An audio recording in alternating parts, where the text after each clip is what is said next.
Joining me now is the Shadow Minister for Climate Change and Energy, Ted O'Brien. Ted, thank you very much for your time. The Labor government appears totally stumped over this issue of power prices. They still, haven't landed on any one method of tackling this. What needs to be done here? Is it a gas cap on the price? Is it a rediversion of exports? What have we got to do to make a difference here? Chris, there's a few things. Firstly, they can stop encouraging the premature closure of coal-fired power stations when there is no guarantee of a replacement being there in time. Secondly, we're on gas, supply. They should be ensuring the capacity mechanism is up and running with gas in it. They should stop pulling money away from gas pipelines, which is what they're doing. They should start encouraging the unlocking of gas basins. And thirdly, they need to start setting up renewables for success, not failure.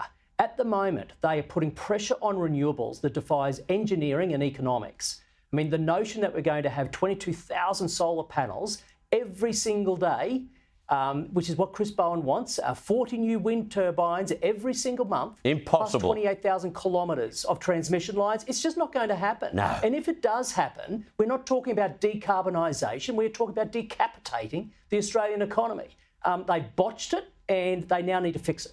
I want to take you to what Daniel Andrews, the Victorian Premier, had to say today, that we need some kind of East Coast gas reserve scheme similar to what operates in Western Australia. Have a listen.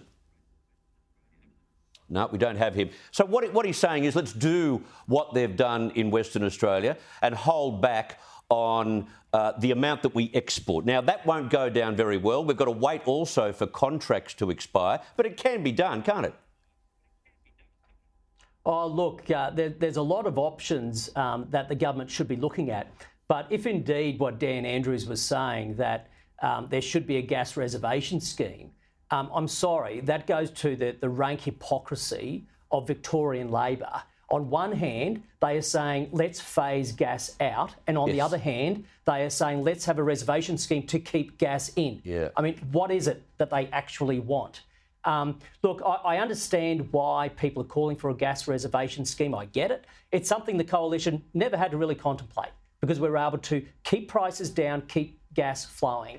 But because the Labor government has botched the entire thing, it is important that they look at every measure.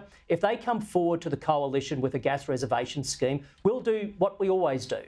We will look at it, we'll do a due diligence, we'll come to a position which is in the best interest of the nation. We'll be constructive where we can, but we will be critical where we must, Chris. You've made mention of this transmission network that has to be built while we build these renewables. Chris Bowen keeps saying renewables is the only cheap way forward, but he doesn't want to tell the public how much a whole new transmission network will cost us, and it doesn't make renewables as cheap as he thinks they are. No, look, I think the public now know very clearly that Labor does not understand how this works. Labor promised them a reduction in power bills of $275 for households, and the prices are skyrocketing the other direction, set to increase another 50%. So when Chris Bowen then turns around and says, hey, I'm the same guy who promised $275 reduction. By the way, we've got a cheaper energy plan. Australians now know it is not cheaper energy. And this is the problem. What we need is a balance of technology, a balance in the grid, not a missionary zealot running the show, trying to push through renewables that defies social licence across regional communities and, of course, is only going to increase prices.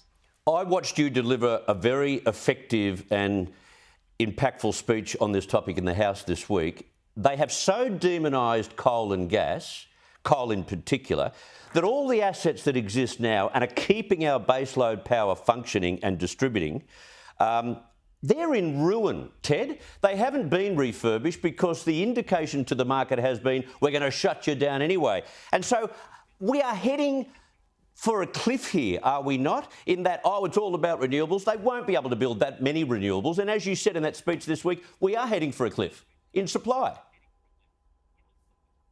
We are heading for a cliff at high speed, and this is Labor's energy train wreck express, and the Prime Minister has Chris Bowen as the conductor, and we are heading to that cliff as quickly as they can take us, and they need to stop going in this direction.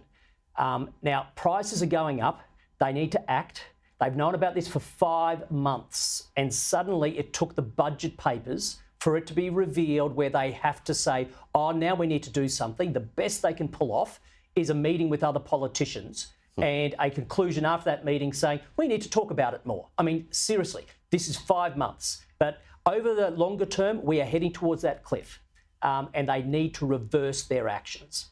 And just very quickly, the fact that there won't even be any research done on modular nuclear reactors while 30 other countries are about to order theirs is not only stupid, it's just stubborn. And I don't get it.